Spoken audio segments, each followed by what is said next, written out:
Bon, nous souhaitons la bienvenue au Centre Françoise Grémy. Donc, vous allez nous parler du partage interdisciplinaire de la fonction éducative au quotidien. Donc, Alors bonjour à tous, c'est moi qui vais commencer à parler. Donc, je suis Juliette Dorval, éducatrice spécialisée au Centre Françoise Grémy, hôpital de jour Santos-Dumont. Avant tout, je vais vous présenter brièvement l'hôpital de jour associatif. On accueille des adolescents et jeunes adultes autistes âgés de 14 à 24 ans, en théorie. En réalité, jusqu'à 31 ans, la faute n'a pas de place ailleurs. Voilà, je pense que pas mal sont confrontés au même problème. Alors, pour développer donc, ce thème, il nous paraissait important de revenir sur 3 termes clés de cette phrase qui sont interdisciplinaire, fonction éducative et quotidien. En les développant, de notre point de vue bien sûr, nous pourrons partir sur des bases solides et vous exposer la manière dont nous parvenons à partager cette fonction éducative au quotidien entre les différents professionnels de l'hôpital de jour. Donc pour commencer, l'intérêt disciplinaire au Centre Françoise Grémy, c'est le fait que les professionnels de l'hôpital de jour soient tournés vers un projet commun auquel ils adhèrent tous. C'est cet objectif qui va tendre vers un travail en interdisciplinarité. Ce socle permet une bienveillance entre collègues et une écoute pour avancer sur ce même projet. Pour qu'une confiance et une cohérence sur le terrain soient présentes, il est primordial de communiquer, surtout sur les désaccords rencontrés. Lorsque ces 2 notions sont acquises, les différents professionnels s'autorisent à prendre une place importante dans la vie quotidienne de l'établissement. Cette finalité émane également du fonctionnement en psychothérapie institutionnelle. Chaque professionnel a une place dans le quotidien des patients grâce à la liberté de circulation au sein de l'hôpital de jour. Ainsi, le jeune peut rencontrer plusieurs fois par jour les éducateurs comme les secrétaires et intégrer tous les professionnels dans son quotidien. Cette rencontre se fait aussi via les différentes médiations proposées aux patients. Tout le monde, soignant comme soigné, est acteur de cette activité sur une vision d'horizontalité. C'est vrai qu'à Santos-Dumont, je n'ai pas en tête une seule activité qui n'est pas partagée entre un éducateur et un infirmier, une assistante sociale, des psychologues, des stagiaires aussi. Voilà, et c'est quelque chose qui est très bénéfique pour tout le monde, car on sent du soutien, des partages de connaissances, une cohésion d'équipe, et les jeunes ressentent aussi beaucoup cela. Donc, dans ce cas-là, la fonction éducative, elle se partage en fait de façon naturelle, et les éducateurs, ce qui est important, n'ont pas le sentiment que les rôles soient inversés ou que l'on prend leur place. En effet, les professionnels n'hésitent pas à venir rencontrer les éducateurs pour échanger et avoir leur avis sur le montage d'un atelier, par exemple. La fonction éducative n'est pas réservée aux éducateurs, mais l'équipe peut s'appuyer sur ces derniers pour en comprendre le fonctionnement. Ce qui fait ma transition avec la fonction éducative qui se traduit par différents points. Bien sûr, il n'y a pas tous les points de la fonction éducative, mais quelques-uns qui étaient importants pour nous. Donc, la fonction éducative, c'est l'intervention directe auprès des patients, avec des qualités d'écoute, d'attention de la part des professionnels qui considèrent le patient comme entité et permettant à l'autre de se situer comme sujet. C'est rencontrer l'autre sans rien attendre de lui, et c'est quelque chose auquel on fait attention. La fonction éducative, c'est aussi poser un cadre réfléchi et compréhensible par tous, dans un but de contenance et de réassurance du sujet pour tendre vers sa subjectivité, son émancipation et non vers une normalisation. C'est quelque chose aussi auquel on tient beaucoup, de ne pas normaliser les jeunes gens. La fonction éducative est aussi présente dans le travail en groupe, ce qui permet la fluctuation des rencontres intersubjectives. Et cela rejoint la question des interdits, de l'expérimentation de la citoyenneté, des droits et des libertés de chacun. C'est une conciliation entre le soin individuel et l'identité groupale. Pour exemple, à Santos-Dumont, on a une réunion générale tous les mardis pendant 1 heure où sont réunis tous les professionnels et tous les jeunes patients. Et en fait, c'est le moment où on va décider de projets communs, de régler des conflits qui peuvent avoir lieu parce qu'il y en a, mine de rien. voilà, de présenter des nouveaux stagiaires ou autres sujets. Et c'est un moment attendu par tous les jeunes et tous font des efforts incroyables pour assister à cette réunion et tenir en place pendant 1 heure assis sur une chaise. Même nous, des fois, on a du mal. Alors voilà, c'est un joyeux bazar, mais on s'entend bien. Et la fonction éducative, c'est aussi l'interrogation des professionnels sur la manière dont l'autre vit le monde. Et ce point-là, ça amène à ce que le professionnel travaille aussi sur lui-même et soit en constante réflexion sur l'accompagnement avec les jeunes. On est dans la fonction éducative, ça inclut aussi le quotidien. Donc c'est un espace où les personnes construisent leur manière d'être ensemble, ce qui est très important. Et pour nous, le quotidien a différents enjeux. C'est le fait de faire groupe, de vivre ensemble, de créer des relations d'amitié ou non, de voir émaner des relations de conflit aussi, et c'est apprendre à les gérer, à gérer ses émotions, son impulsivité, à respecter des consignes, un règlement. D'ailleurs, on n'avait pas de règlement à Santos-Dumont avant l'année dernière, et c'est un règlement qu'on a fait avec les jeunes et les professionnels en réunion générale. Donc ça s'est fait sur plusieurs mois. On vous a amené d'ailleurs, on a amené un exemplaire, donc dont on pourra vous lire quelques passages tout à l'heure. Et c'est un règlement qui s'applique aussi, bien sûr, pour les professionnels. Le quotidien, c'est aussi prendre confiance en l'autre, pouvoir parler sans qu'on attende quelque chose de l'autre, comme le disait avant l'hôpital de jour de Bayen. Les jeunes viennent ici sans qu'on attende rien d'eux et ils s'adaptent à leur rythme. C'est aussi développer sa pensée. C'est se repérer dans les espaces et le temps. Voilà, c'est pour pouvoir se rassurer dans les interstices au fur et à mesure des mois, des années, donc chacun son rythme. Investir les lieux, même si c'est pas très grand, il faut quand même les investir.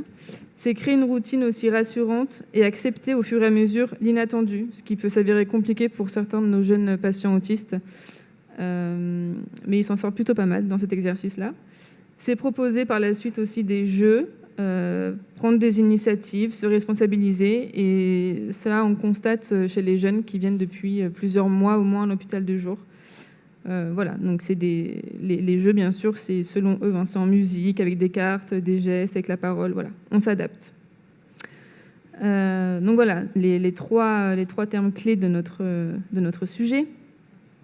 Et donc je finirai en disant que ce partage interdisciplinaire de la fonction éducative au quotidien ne pourrait se faire sans réunion et sans supervision d'équipe. Voilà, c'est des instances qui permettent aux professionnels d'analyser et de prendre du recul sur les différentes situations rencontrées et échanger ainsi sur les ressentis de chacun concernant les patients. Sans cela, le soin deviendrait trop subjectif et la continuité et la cohérence recherchées dans le soin du patient seraient compromises. Il existe un réel bénéfice pour les patients de fonctionner ainsi. Ils savent qu'ils peuvent se confier à chaque membre de l'équipe, que chacun a les moyens de l'accompagner dans son projet. Cela montre aux patients les liens entre tous les professionnels. Ils se sentent sécurisés par une équipe ayant confiance en son accompagnement et partageant les mêmes buts. Et, très important en tant qu'éducatrice, cela permet aux éducateurs de pouvoir compter sur l'équipe en cas de besoin de prise de recul. Voilà, on est sur le terrain tout le temps avec eux. Des fois, on a besoin de prendre du recul pour éviter, comme disait De Lyon ce matin, de les frapper, en fait, tout simplement. Donc voilà, on sait qu'on a une équipe qui est derrière pour nous rassurer et prendre le relais dans ces moments-là. Et inversement pour les jeunes aussi. Ils savent que les éducateurs ne sont pas leurs seuls interlocuteurs dans le quotidien et que s'ils en ont ras-le-bol aussi de voir leur tête, ils ont d'autres gens à aller voir. Voilà pour moi. Je fais partie de ces autres gens que les jeunes peuvent venir voir. Marie Roch, je suis assistante sociale à l'hôpital de jour. Mon engagement et ma motivation à devenir travailleur social a toujours été liée à ma volonté de pouvoir m'inscrire dans une démarche de lutte contre les exclusions. De ce fait, je me suis naturellement questionnée sur la notion d'insertion, étroitement liée aux fonctions qui caractérisent mes missions d'assistante de service social. Il m'est très vite apparu qu'il ne pouvait y avoir de définition unique de l'exclusion, en ce sens qu'il s'agit le plus souvent d'un processus subi et le résultat, dans tous les cas, est la rupture sociale. Ainsi, l'exclusion est un processus dynamique qui consiste en un ensemble de ruptures affectant aussi bien les aspects matériels de la vie que ceux symboliques et sociaux. L'expression exclusion sociale trouve son origine dans l'ouvrage de René Lenoir, Les Exclus. Il y fait référence à la marginalisation, la mise à l'écart d'une personne ou d'un groupe en raison d'un trop grand éloignement avec le mode de vie dominant d'une société. Effectivement, notre société fonctionne selon des normes appliquées collectivement et des modes culturels spécifiques à chacun. L'insertion sociale est alors une question de société et il appartient à chaque individu de s'en approprier les codes. C'est ainsi qu'est apparue la nécessité d'accompagner les publics en difficulté, que ce soit social, psychique, physique, etc., pour une meilleure autonomie et reconnaissance de la personne dans son environnement. D'autant que l'exclusion est avant tout perçue comme une marque profonde de dysfonctionnement de la société. Un des impératifs de la société est le fait d'anticiper l'avenir, de se projeter constamment dans le futur. Nos projets sont fondés sur un même mode de vie, finalement, imposé par des normes sociales. Le projet paraît être une démarche nécessaire, voire vitale. Toute notre vie semble être guidée, jalonnée par des projets, plus ou moins déterminants pour notre avenir. Leurs réalisations apparaissent comme un moyen d'exister en tant que sujet dans cette société. Au cours de mes diverses expériences professionnelles, je me suis aperçue que cette notion était omniprésente dans le secteur social et médico-social et intrinsèquement liée à la notion d'accompagnement, à la notion de fonction éducative. Alors que j'effectuais un stage au sein d'un institut pour jeunes aveugles, âgés de 6 à 20 ans, je me rappelle avoir été frappée de prendre conscience de cela et m'être interrogée sur mon positionnement de futur professionnel. J'avais alors eu beaucoup de mal à accepter qu'on puisse établir le même projet personnalisé, entre guillemets, à la majorité de ces jeunes. Il s'agissait d'intégrer un ESAT spécialisé dans le canage-paillage, selon la pure tradition régionale datant d'un siècle. Mon Dieu.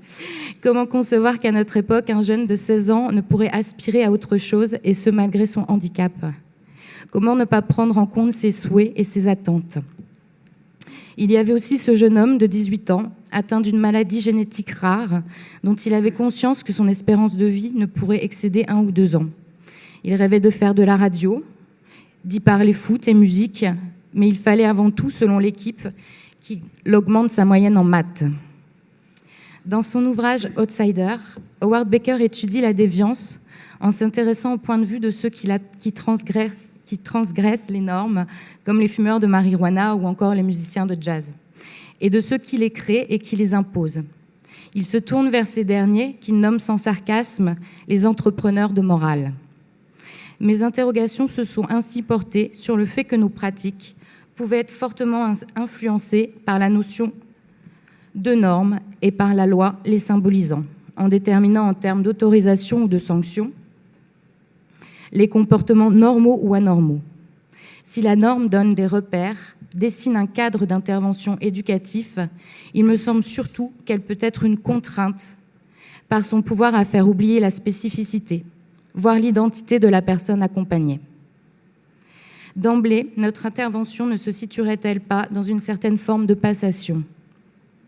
Au cœur de l'action éducative, il y a la relation, l'échange entre personnes qui permet de mettre en place le travail, de créer du lien, de se construire, de transmettre certaines normes et valeurs. La transmission, l'explication ainsi que l'enseignement des normes et usages sociaux aux bénéficiaires font en ce sens partie de nos compétences. Pour autant, chaque individu peut avoir ses propres normes, celles issues du milieu familial d'origine. Même si la norme sociétale est admise par tous, chacun peut en avoir sa propre interprétation et l'approuver ou la contester.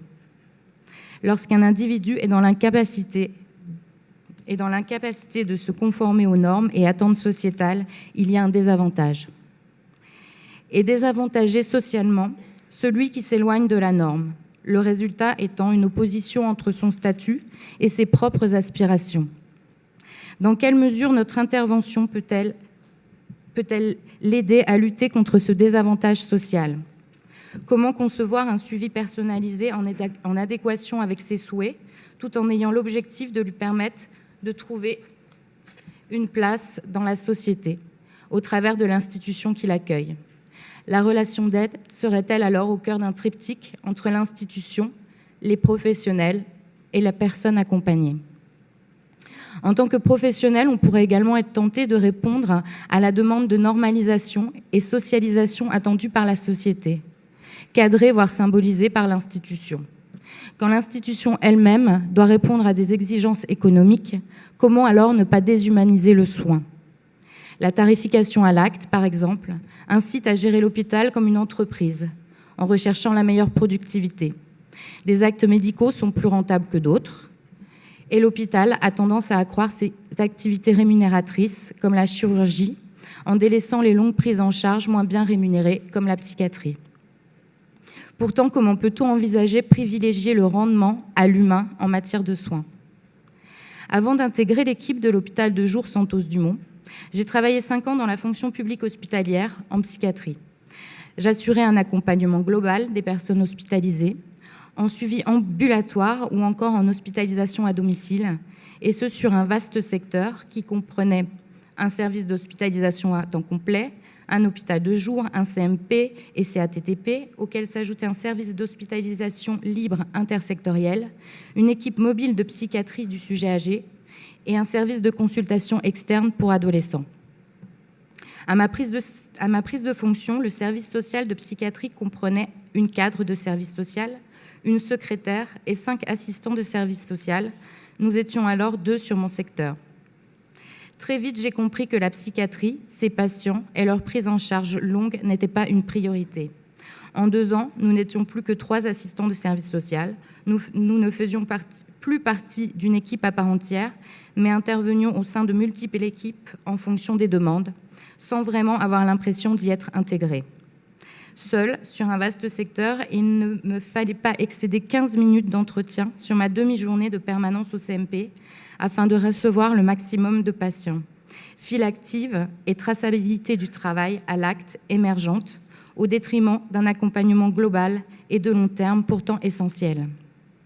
Un acte, c'est un patient, une fois, pour cette logique administrative de rentabilité. Mais certainement pas l'accompagnement en plusieurs actes et sur du long terme nécessaire à un seul patient. Le facteur temps, pourtant essentiel en termes de suivi, a finalement laissé place à la rentabilité et ce, au détriment du soin. Trouver un hôtel au mois en urgence pour libérer le lit d'un patient partiellement stabilisé, dont la prise en charge devenait trop longue, ne plus avoir le temps de prendre le temps, mettre des pansements et se demander pour combien de temps, sans compter les projets qu'il était possible de mettre en place quelques années auparavant, aujourd'hui irréalisables, faute de temps, encore une fois, et d'argent. Et je vous parle d'un temps où il n'était pas encore question de réformer la psychiatrie. Peine perdue d'essayer de changer un tel système à mon échelle. Épuisé comme beaucoup de soignants et finalement très isolé, il me fallait pour retrouver une adéquation entre la pratique de ma profession et mes convictions, me sentir intégrée à une équipe, un établissement dont le but serait d'humaniser et de transformer institutionnellement l'hôpital. De souligner donc l'importance de la vie quotidienne dans la prise en charge existentielle des malades par le biais d'approches telles que la psychothérapie institutionnelle qui réinvente les relations entre soignants et soignés. Lorsqu'une relation éducative se met en place, une rencontre entre 2 personnes est établie. L'altérité représente l'aptitude à reconnaître et à accepter l'autre en tant que personne. Cette reconnaissance et acceptation conduisent à la prise en compte de la singularité de l'autre. La richesse d'une équipe telle que la nôtre constitue à concevoir autrui en termes de reconnaissance, considération, compréhension et surtout acceptation de la différence, de sa différence. Altérité et identité sont indissociables. Parler d'identité revient à parler d'individualisation, c'est-à-dire de différencier un individu par rapport à un autre. Et pour illustrer mes propos, je finirai en évoquant le travail autour du chant, de la musique, auquel je participe avec mes collègues, et ce, quelle que soit leur formation initiale, autour de notre groupe de jeunes santosiens qui forment les Castagnettes. Il s'agissait avant toute chose d'être à l'écoute des envies de chacun, que chaque jeune puisse y revendiquer son identité musicale et la partager. Lors de concerts, par exemple, où nous partageons aussi la scène avec eux.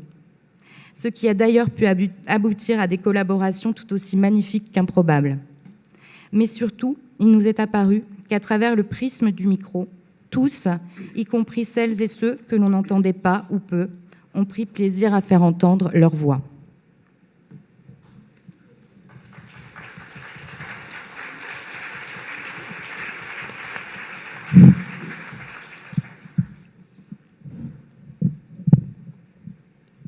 Vous m'entendez? Ouais. Alors, moi, je m'appelle Lauriane Bellassène, je suis psychiatre à l'hôpital de jour Santos-Dumont. Donc, les psychiatres participent également aux ateliers et activités, bien entendu. Alors, donc, quand Jean-Michel Carbunard nous a proposé de participer à cette journée, on a beaucoup discuté en équipe et effectivement, comme vous entendez, ce qui est ressorti de nos discussions, c'est qu'on souhaitait parler du partage de la fonction éducative, ce qui n'est pas un hasard, parce qu'en fait, dans notre équipe d'une 20aine de personnes, le métier le plus représenté, c'est celui d'éducateur spécialisé.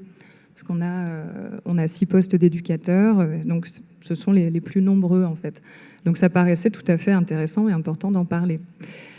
Alors, j'avais l'impression que dans le champ théorique de la psychothérapie institutionnelle, il était plutôt habituel de parler du partage de la fonction psychothérapique, il me semble, entre toutes les personnes qui gravitent autour des patients, quel que soit leur métier d'ailleurs, et que ça fait partie de la distinction entre statut, rôle et fonction. Et à contrario, il nous semblait à plusieurs d'entre nous, membres de l'équipe, que l'éducation était parfois présentée ou promue de façon réductrice, comme ça pourrait être comme l'action d'inculquer à une personne des conduites correspondant à une norme attendue, fixée par avance et déterminée par une instance extérieure. Ce serait un peu comme un programme à appliquer pour transformer quelqu'un en une personne considérée comme valable au sein de la société dans laquelle nous vivons. Comme vous l'avez entendu à travers les interventions de Juliette et de Marie, c'est pas ainsi que nous vivons la fonction éducative à l'hôpital de jour Santos-Dumont. Nos pratiques éducatives, elles n'ont pas pour fin de forcer les personnes autistes qui fréquentent cet hôpital de jour à aligner leur comportement sur celui de personnes non autistes, par exemple. Et il me semble que c'est vrai, c'est ce que dit Juliette, qu'on partage au sein de l'équipe une vision émancipatrice de l'éducation, tout comme de la psychothérapie, de la socialisation et de l'apprentissage, parce qu'on a une enseignante aussi. Il s'agirait plutôt de faire en sorte que chaque adolescent, chaque jeune adulte autiste, même s'ils ne sont pas tous vraiment autistes, mais la plupart, gagne en marge de liberté dans son devenir. Et puis qu'en se sentant mieux, parce qu'on voudrait qu'il se sente mieux quand même, il développe autant que possible sa propre pensée, ses propres désirs, sa propre créativité. Et puis, nous, il faut ensuite, bien évidemment, qu'il y ait une vraie place aussi pour ses décisions et ses choix, s'il peut en faire. Parce que pousser quelqu'un à exprimer ses choix a du sens que si ça a un réel effet sur sa propre vie et son environnement. Donc je suppose qu'en tant qu'équipe, on pourrait se reconnaître dans certains mouvements éducatifs progressistes. Alors à ce sujet, on a partagé un article, un texte très intéressant de Bellint qui s'appelle « Le problème de la discipline ». C'est un psychologue de l'hôpital de jour qui nous l'a fait connaître. Et il propose une réflexion sur les différentes manières d'éduquer les enfants à une époque, les années 70, où les enseignants lui posaient des questions, en fait. Donc il a écrit cet article pour leur répondre. Et lui, Bellint, distinguait 2 types d'éducation, l'éducation du surmoi et l'éducation du moi. Donc selon lui, l'éducation du surmoi, ce serait la forme la plus traditionnelle. Il prend l'exemple dans son article d'un instructeur de l'armée qui apprendrait à ses soldats l'apprentissage du maniement des armes ou de la marche au pas. Donc dans cette façon d'éduquer, dans cette modalité éducative, l'éducateur fixe à chacun la même tâche, qui n'a pas forcément de sens, parce qu'elle peut avoir simplement la valeur d'un code, un peu comme les règles de politesse, et l'exécution de la tâche est protocolisée. Donc tout le monde doit faire la même chose, et tout le monde doit faire la même chose de la même manière, et in fine, chacun doit y arriver. L'histoire et la personnalité des personnes, des élèves, n'entrent pas en ligne de compte, la tâche n'est pas personnalisée. L'éducateur, qui est un sergent dans le texte, il est présenté par l'auteur comme très réjoui, sûr de lui, pas du tout écrasé de doutes ni de scrupules, et n'hésitant pas à utiliser son autorité, et même de l'arbitraire, au besoin. Il est convaincu d'être du côté du bien et de la vérité. Et l'enjeu de cette éducation, elle est de former des individus à se soumettre à une autorité supérieure qui a prédéterminé les conduites humaines attendues pour le supposé bon fonctionnement d'une société. A contrario, l'éducation du moi, telle que présentée par Balint, suit une autre logique. L'idée n'est pas là d'inculquer de force des comportements choisis et des idées toutes faites aux personnes, enfants comme adultes, mais en fait de les mettre en situation, de les confronter à des situations qui posent un certain nombre de problèmes et de les encourager, d'encourager chacun à mobiliser en lui ses propres facultés de raisonnement et d'expérimentation afin qu'il trouve lui-même une solution, afin que la personne trouve elle-même sa solution.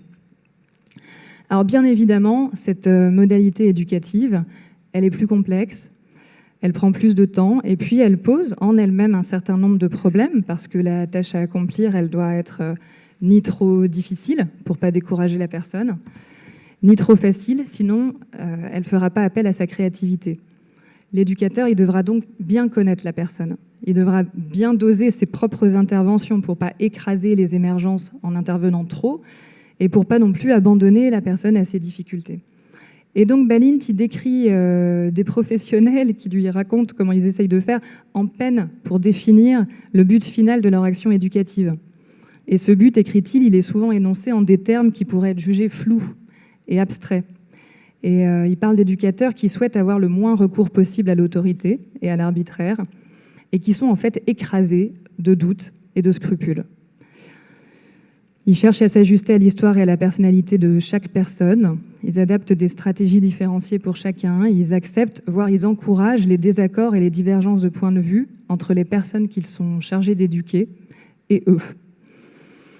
Alors moi, ce qui me touche beaucoup dans ce texte, c'est sa conclusion, parce que Balint soutient que le premier mode éducatif favorise une société d'individus, certes facile à gouverner, parce que soumis, mais ayant peu de liberté pour réaliser leurs désirs, et en fait peu de latitude pour être heureux. C'est ce qu'il écrit.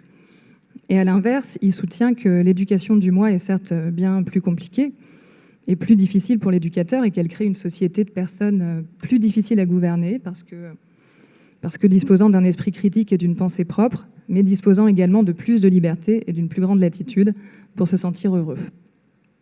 Excusez-moi. Bon, évidemment, à Santos, vous aurez deviné qu'on se reconnaît plutôt dans le deuxième mode éducatif. Alors, cette façon de vouloir présenter la réalité et ses problématiques à l'enfant, à l'adolescent, à la personne, de l'encourager à développer ses solutions, ça m'évoque la notion d'object presenting que développe Winnicott. Donc, quand les parents sont pris dans la préoccupation parentale primaire, qui les pousse à chercher à s'identifier au maximum aux besoins de leur bébé qui devient un enfant, et à répondre le mieux possible à ses besoins, l'object presenting, c'est la phase qui suit le holding et le handing. Le holding, où le portage arrive en premier, il assure à l'enfant l'installation de son sentiment de continuité d'existence. Le handling, ce sont les différents soins faits au corps de l'enfant. Il arrive après, il assure sa personnalisation. Tout ça, c'est ce que dit Winnicott, c'est-à-dire le fait de ressentir sa psyché bien logée dans son corps. Et l'object presenting, lui, donc présenter le monde à l'enfant, je le comprends comme ce que font les parents. Quand ils font ça, justement, quand ils présentent progressivement le monde à leur enfant, par échantillons d'abord minuscules, puis de plus en plus grands, en lui livrant du même coup leur jugement sur les éléments de ce monde et leurs conseils quant à la façon de s'y confronter. Et il me semble que à ce moment-là, c'est pas l'ordre dans lequel les parents choisissent de présenter les choses, qui, en fonction de ce que eux jugent prioritaire, qui compte le plus, ni même le contenu exact de ce qui est permis et interdit pour une famille donnée, parce qu'en fait, tous ces éléments, ils sont extrêmement variables en fonction de la culture, du style de la famille, etc. Non, ce qui me semble compter, en fait, c'est la manière de faire. Voilà. La manière dont les parents vont présenter le monde à l'enfant et vont accueillir ensuite ses réactions, supporteront-ils ce qui témoignera du fait que, oui, il leur ressemble beaucoup, en attendant, il n'en est pas moins autre qu'eux, et ça se verra. Et cette différence, cette singularité de chaque enfant, est-ce qu'elle sera reçue comme intéressante, comme quelque chose d'intéressant à fêter, comme une trahison, une déception, un interdit, une honte? On imagine bien que c'est un panel assez contrasté. Alors pour en revenir à l'institution, à notre hôpital de jour, en ce qui concerne... Donc on est un hôpital de jour, on est une vingtaine de salariés et on accueille une vingtaine de jeunes femmes et jeunes hommes, pour la plupart autistes. Il y a plusieurs points auxquels je tiens. On tient, tous. Premièrement, une limite claire et tranchée doit être posée quant aux abus. Voilà. Abus sur le corps de l'enfant, de l'adolescent, de l'adulte vulnérable, abus sur sa psyché. Ça nous semble important qu'il puisse sentir que les personnes responsables de lui ne laisseront pas faire ça ou ne laisseront pas cela se reproduire. Et de la même manière, s'il peut nous faire confiance là-dessus, il pourra sentir aussi que des limites sont posées à ses propres comportements abusifs sur les autres. Quand je parle d'abus, évidemment, ça inclut les interdits fondamentaux comme le meurtre et l'inceste et toute la question de la violence physique. Mais il y a aussi d'autres abus beaucoup moins évidents et souvent même totalement non intentionnels, en fait, de l'ordre de tant de choses qu'on peut tous faire. Une négligence envers certains, trop d'intrusion avec d'autres, ou juste écraser une émergence d'un patient par une intervention un peu lourde au mauvais moment, une interprétation sauvage, comme abus, ça se pose aussi là, un emportement, une réaction trop rigide. Et je pense que nous devons tenter autant que possible d'être lucides sur nous-mêmes, sur nos propres attitudes, nos propres tendances, afin de nous auto-limiter. Et puis, bien sûr, les phénomènes de transfert, de répétition et leurs discussions en équipe, comme disait Juliette aussi, elles permettent parfois, on a parfois l'impression qu'on a compris pourquoi à certains moments on a réagi d'une certaine manière, tant d'ailleurs avec un patient ou une famille qu'un collègue ou qu'un groupe, et de corriger le tir si nécessaire. Voilà, un autre point très très important pour moi, c'est que en fait les personnes qui sont en face de nous, chaque parent, chaque patient, c'est un interlocuteur valable. Donc quand ils nous parlent de leurs éprouvés, de ce qu'ils ressentent, même parfois de leurs inquiétudes à notre égard, je trouve que c'est vraiment important de les prendre au sérieux. Donc là, je vais rebondir sur tout ce qu'a dit Marie sur la tarification et la file active. Nous, par exemple, ça fait 1 an et demi qu'on a appris, qu'on nous a bien expliqué qu'il y avait une réforme du financement de la psychiatrie qui arrivait au 1er janvier 2022 et qu'on passera à un mode de financement à l'acte qui allait favoriser les prises en charge ponctuelles, qui allait défavoriser les prises en charge longues, et que par ailleurs, il y aurait en plus une application stricte du Code civil, c'est-à-dire du passage de l'âge de la majorité à 18 ans, et que notre prix de journée pédopsie serait réduit des 2/3 à partir du moment où nos patients y passeraient l'âge de 18 ans. Donc vous imaginez bien qu'au début 2020, quand on a appris tout ça, ça a été quand même extrêmement... beaucoup de colère et beaucoup d'inquiétude dans l'équipe. Donc, c'était pour nous, c'était très important d'en parler aux familles et aux patients. C'est vrai aussi qu'on a l'habitude de le faire. On a l'habitude dans la réunion générale, puisqu'on doit traiter l'aliénation sociale, autant traiter les coordonnées de l'aliénation sociale telle qu'elle est actuellement. Donc on leur explique de toute façon, en ce moment on leur explique aussi qu'on va avoir une certification et comment ça va se passer très exactement.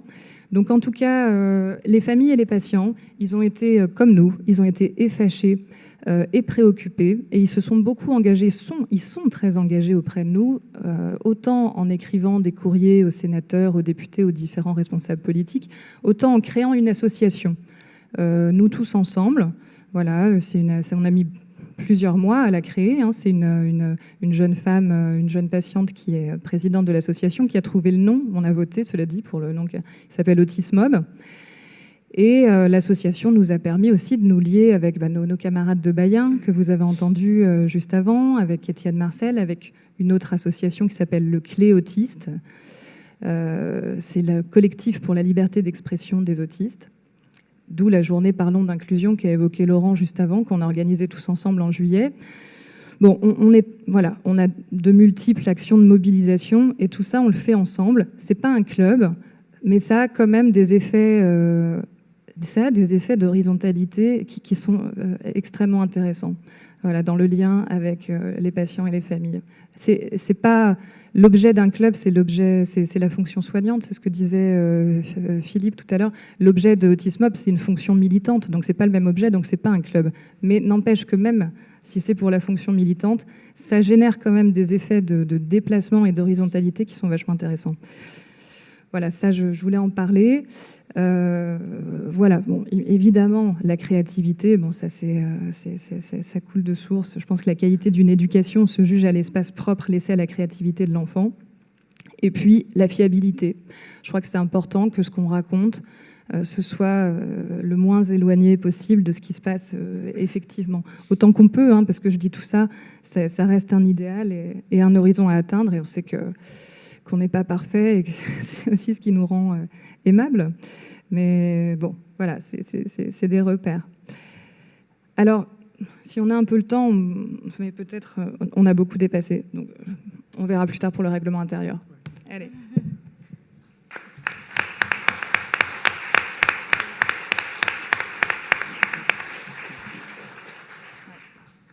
Bien, merci beaucoup à toutes les trois pour cette présentation. Puis je crois aussi que vous avez travaillé avec d'autres personnes. Il y a des personnes, des collègues à vous qui sont dans la salle, mais d'autres avec qui vous avez travaillé à l'hôpital de jour pour préparer cette présentation. Moi, deux choses peut-être rapidement avant de laisser la parole à la salle. C'est une remarque comme ça, et puis après une petite vignette qui m'est revenue en vous lisant et puis en vous écoutant maintenant. Et une petite remarque, je me disais, c'est le partage de cette fonction éducative dans une équipe et dans le boulot quotidien, du coup, qui a aussi un effet thérapeutique, cette fonction éducative. Là, ça m'a permis, moi, de comprendre un petit peu quelque chose que vous dites, c'est que ça fait une distinction, en fait, entre la norme et la loi. Plusieurs fois, vous avez insisté là-dessus, de dire, bon, on n'a pas forcément, nous, d'attente par rapport aux gens, on les laisse tranquilles, on n'a pas le projet, enfin, ce que disait Marie sur les questions des projets, qui est à la fois très, très drôle, comme tu disais, en même temps terrible aussi. On laisse les gens tranquilles, et puis on va pas faire une fonction éducative qui soit, en fait, avoir une norme qu'on va imposer. Et en vous écoutant, j'avais le sentiment aussi que même dans la manière dont vous faites équipe, si cette fonction éducative est partagée, c'est parce que c'est pas aussi une norme, ça ne construit pas des normes entre vous, etc. quoi. Donc je me disais que voilà, partager une fonction éducative, c'est aussi produire cette distinction entre normes et loi, sachant que la loi, au sens donc la loi symbolique, la loi sur laquelle vont s'étayer des processus humanisants, ça a des effets thérapeutiques aussi, et des fois ça peut aller contre certaines normes, et des fois c'est bien que ce soit contre certaines normes. Donc voilà, c'était le petite distinction que je trouvais intéressante. Puis une vignette clinique, moi, qui m'est revenue en vous écoutant, c'était je travaille à Asnières-sur-Seine en psychiatrie, et on fait un journal, et puis on a un club thérapeutique pareil. Avec ce club thérapeutique et le journal qui est un peu le support, on fait différentes rencontres dans différents lieux, puis on a été comme ça amené à faire des cours dans des écoles de travailleurs sociaux pour former des éducateurs spécialisés. Du coup, on y va, et puis on fait le groupe journal avec eux pour leur montrer un peu ce que c'est le club, leur faire vivre le club. Alors du coup, pour montrer une autre norme peut-être que la norme qui est celle instituée dans l'école, et de proposer autre chose, quoi. Et du coup, on prépare un peu des questions avec eux, et une question que les patients avaient beaucoup en tête en disant tiens, c'est quoi un éducateur spécialisé, etc. C'était de dire, surtout une patiente posait cette question, on va demander aux étudiants si pour être éducateur spécialisé, il faut être soi-même bien éduqué. Et cette jeune femme qui avait cette question et qui était très contente d'arriver dans l'amphi, de poser ça aux étudiants, et puis après que ce soit à partir de là qu'on puisse discuter, c'est quelqu'un qui elle-même était passée par l'aide sociale à l'enfance et qui a eu tout un parcours très compliqué avec des figures d'éducateurs et d'éducatrices qui étaient des figures du coup qui avaient des fonctions un peu parentales, avec qui il y a eu beaucoup de relations extrêmement compliqué, sur laquelle se rejouaient des relations familiales, etc. Et ça a été vachement intéressant pour elle d'utiliser cet espace-là pour questionner son propre rapport à ces figures d'éducation et d'éducateurs qu'elle avait à l'intérieur d'elle.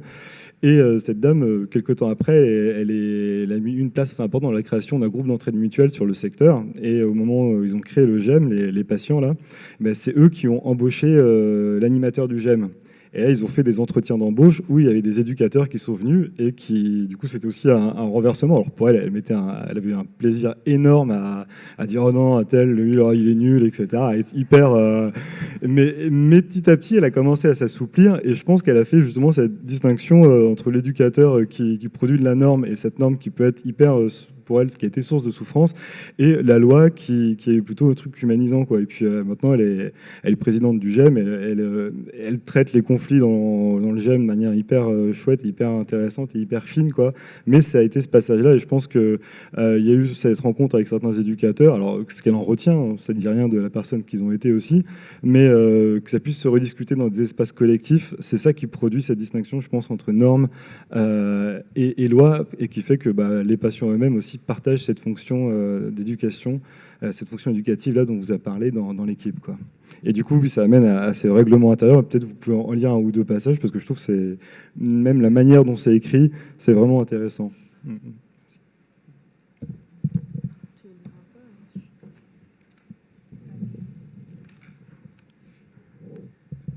Je vais pas vous le lire en entier parce qu'il est long.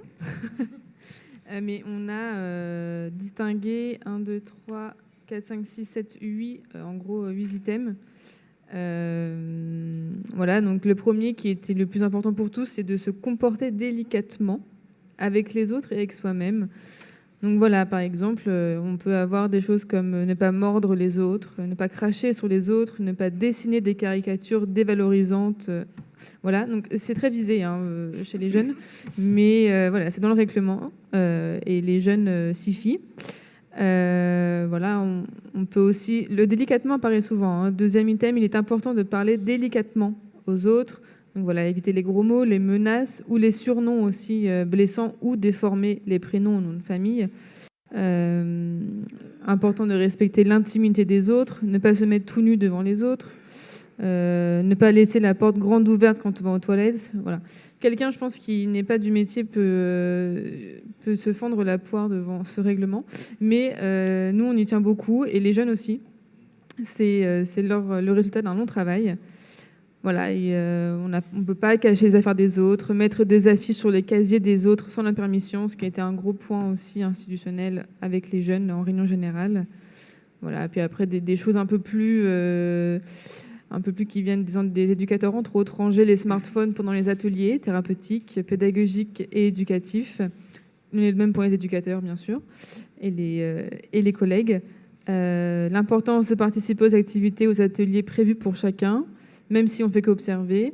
Voilà, c'est aussi des consignes pour se rassurer dans Santos.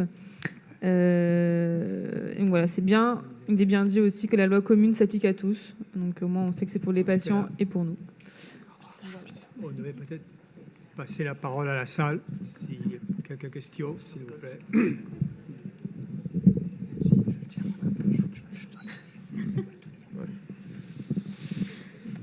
Oui, ça marche ? Ça marche. Ah bon. Bonjour, Santos Dumont.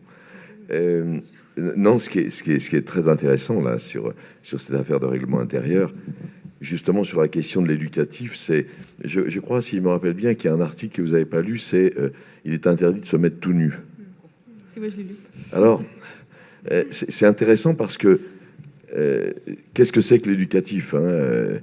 Bon, si on entend Freud et Lacan, ça pose un certain nombre de problèmes de parler d'éducation. Mais c'est que quand le patient dit « mais ça dans le règlement intérieur », bien sûr que ça paraît comme une règle, mais c'est bien au-delà d'une règle. C'est-à-dire que ça induit quelque chose qu'on a trouvé après, collectivement, c'est les abus qu'avaient subis les patients ailleurs, dans d'autres centres. Et le tout nu, il faut l'entendre comme des abus sexuels qui leur ont été infligés à un moment donné. Donc c'est vraiment, ça dépasse le cadre éducatif pour être déjà dans le cadre du soin. Et la construction de ce règlement intérieur, je n'étais pas encore là, comme vous l'avez fait, c'est vraiment, chaque article, il faut l'entendre comme ça, l'entendre comme une dynamique de soins et pas comme un listing de règles auxquelles se conformer. C'est bien au-delà de ça.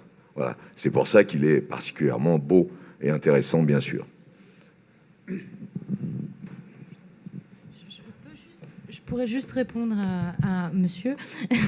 C'est tout à fait ça, et d'autant plus, on vient de penser aussi à l'engagement réciproque. Quand un patient est admis à Santos Dumont, au bout d'un certain temps, évidemment, il se passe un certain temps avant qu'on lui propose de signer cet engagement réciproque. Je vais être très bref, c'est juste que dans cet engagement réciproque, il y a l'engagement du patient, mais notre engagement aussi, c'est-à-dire qu'on s'engage en tant que soignant à prendre soin de lui. Je trouvais que c'était important aussi de le... Oui, un grand merci pour cette présentation que je trouve extrêmement profonde, subtile et très, très stimulante, vraiment. Et c'était une très bonne idée d'avoir ramené dans cette journée la question de l'éducatif.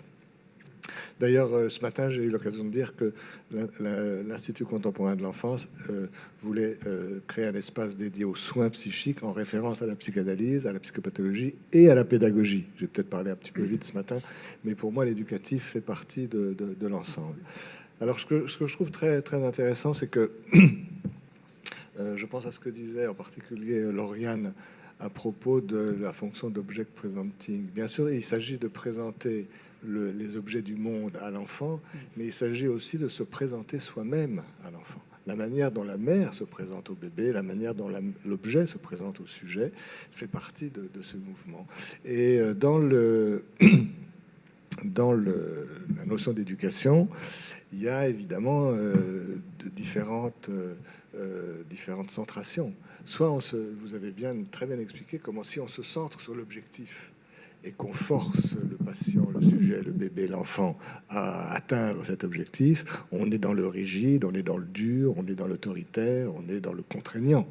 Mais un aspect de l'éducatif tout à fait différent, c'est pas de se centrer sur l'objectif, c'est de se centrer sur le chemin et d'aider l'enfant à trouver son propre chemin, l'enfant ou le patient, son propre chemin, ses propres ressources, son propre cheminement.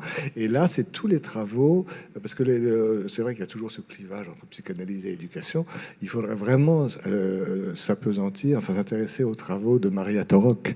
Maria Torok a vraiment essayé de faire des liens entre la dimension psychanalytique, psychothérapeutique et les dimensions éducatives, et elle a décrit la pulsion d'introjection qui rejoint tout ce qu'on défend chez le bébé comme sous le thème d'éducation active, c'est-à-dire d'aider, non pas de faire les choses à la place de l'enfant, non pas de le forcer à faire ceci ou cela, mais de l'aider à construire son narcissisme en découvrant ses propres ressources, ses propres compétences, ses propres chemins, non pas le quantitatif, mais le qualitatif. Et je termine en disant que moi j'aime bien étymologiquement penser que le contraire de l'éducation, c'est la séduction, justement.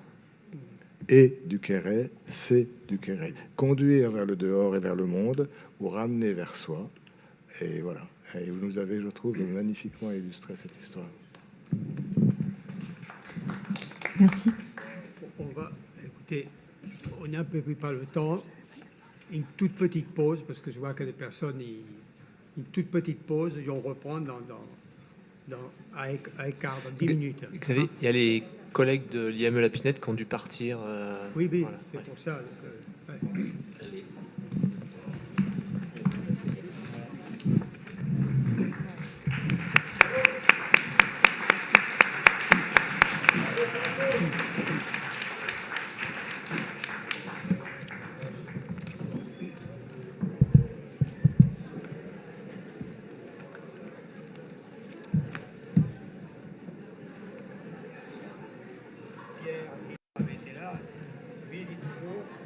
Éducatif, pédagogique, si possible, thérapeutique, si nécessaire.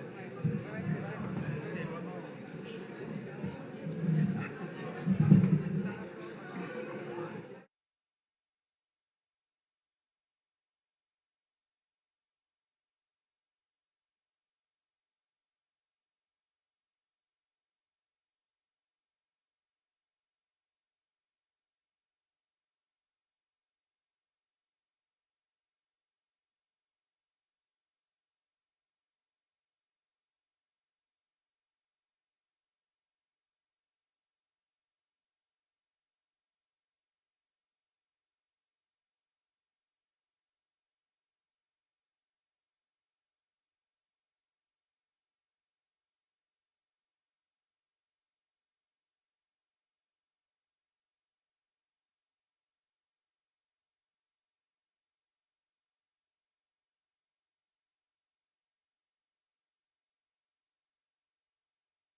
qui cuisine et qui chauffe pas que des plats. Tout ça, ça a été ardemment défendu par l'administration, par la direction depuis toujours. Et ce qu'on appelle l'équipe médico-psy, où l'immense majorité sont à mi-temps, il y a 3 psychiatres, 8 psychologues, 3 orthophonistes, 2 psychomotriciens, 2 assistantes sociales, une infirmière et un pédiatre une fois par semaine. Pour que vous vous représentiez ce qui va suivre, c'est en effet comme un grand hôpital de jour, 110 enfants, qui sont pour la plupart à temps plein. Tous les hôpitaux de jour d'enfants chez nous, dans notre coin, qui vont jusqu'à 12 ans, accueillent les enfants qui à mi-temps, tous, dans le coin. Et nous avons des enfants avec des thèmes qui vont de la toute petite enfance, la propreté, la séparation, des thèmes assez archaïques, jusqu'à des enfants avec des thèmes de l'adolescence, la mort, le travail, le futur, et dans des tableaux cliniques très hétérogènes. Ils sont accueillis par 2 éducateurs dans des groupes de vie, et la scolarisation est faite par ces éducateurs. Nous avons opté, depuis la Fondation, de ne pas avoir des enseignants, parce qu'on ne voulait pas avoir affaire avec l'éducation nationale. Il y a des ateliers, et bon, toute la vie collective. Les enfants sont pris en référence par des psychiatres ou psychologues, 6 référents. J'ai fait vite. Il y a également, en plus de la vie quotidienne et du travail des éducateurs, les thérapies qui sont mises en place, individuelles ou en groupe, et en général, aussi, et bien souvent aussi mélangées, interdisciplinaires. Pour finir, dans cette hétérotopie qu'on essaye de faire un endroit, pas comme les autres de la société, il y a des éléments un peu fondateurs. On dit que depuis la création, que apprendre, ça soigne, et que soigner, ça aide à apprendre. Et chez nous, l'apprentissage est l'alibi de la rencontre dans ces lieux-là. Donc c'est vraiment un similé d'école, tout en étant aussi un lieu de soins très, très, très fort. Les questions qu'on s'est posées, et tous les jours on les pose, on crée, on défait et on crée à nouveau des dispositifs. C'est comment faire un endroit qui peut accueillir ces insupportables, hein, ces enfants qu'on ne supporte pas ailleurs, et ces enfants qui vivent des choses insupportables également. Je passe très rapidement la parole à Valérie Grégoire, qui est psychothérapeute chez nous. Bonjour. À l'EMP, les mots psychothérapie institutionnelle et pédagogie Montessori circulent dans le discours officiel comme ce qui oriente le projet de l'institution. Mais comme les fondateurs ne sont plus là, que le personnel passe, ces mots, s'ils sont restés, sont loin de recouvrir nos pratiques métissées d'une conceptualisation commune. Pourtant, malgré cela, et la participation à ce colloque nous permet collectivement d'en savoir un peu plus quelque chose, la psychothérapie institutionnelle à l'EMP, comme pour la prose de M. Jourdain, on en fait sans le savoir. Et en effet, en discutant entre nous pour préparer cette intervention, nous avons pu constater à quel point, quel que soit le statut des adultes travaillant à l'EMP, tous partagent une fonction d'accueil psychothérapeutique. Dans chacune de nos pratiques bien différenciées, la crainte de la confusion des places est grande, alors on se cramponne fort à la différenciation. Cette fonction soignante se déploie et se tente, pas que dans les actes du personnel médico-psy donc, mais aussi dans ceux éducatifs, pédagogiques, dans ceux du personnel de service, du personnel administratif et dans ceux des enfants parfois, et dans tous les actes transversaux de création partagée. Parce qu'en effet, je crois que ça fait partie de l'ambiance dont parlait Laurent Delemot tout à l'heure, cette chose très importante. En effet, à l'EMP, au tricotage officiel et difficile entre psychothérapie institutionnelle et pédagogie Montessori, aujourd'hui nommée pédagogie active, s'ajoute un troisième fil, celui d'origine, repris par ceux et celles qui ont traversé l'institution. L'importance des arts et de la création artistique, musique et arts plastiques entre autres, on en entendra parler tout à l'heure. Celui-ci, ce troisième, permet souvent de relancer le nouage quand celui des 2 premiers, brin à brin, achoppe. Dans nos échanges, nous nous sommes retrouvés sur un point de jonction essentiel. Tous les actes éducativo, pédagogico, thérapeutico, artistiques ont une visée commune. Offrir à l'enfant une invitation à faire expérience de la parole, de la rencontre, d'un désir qui peut se soutenir et être entendu sans rétorsion, afin que, dans le même temps, dans le même mouvement, au travers de cette expérience, s'ouvre pour lui un être sujet, ancré de plus en plus dans son corps et dans sa relation au monde, comme à son groupe. C'est ce que nous soutenons, c'est ce que nous tentons, essayons. Et les conditions pour que ça soit possiblement possible, ce sont nos bricolages, chacun depuis l'espace où il rencontre les enfants. C'est avant tout faire pour que ceux-ci souhaitent revenir le lendemain, je cite Jean. Tout faire pour que le désir d'apprendre se déploie, d'en apprendre sur soi, sur le monde des pères et des autres, sur les signes qui les entourent. Tout faire pour que se relancent les machines désirantes de l'enfant, chère à Deleuze et Guattari, et que quelque chose ait lieu, qu'il se saisisse de ce qu'on lui propose dans un des axes susnommés ou, et surtout, je crois, dans le croisement de ceux-ci, qu'il s'en serve pour se dégager un peu de ce qui l'entrave et faire entendre autrement ce qui symptôme. Pratique à risque, d'équilibriste aux effets incertains et imprévisibles, et perceptible toujours dans l'après-coup.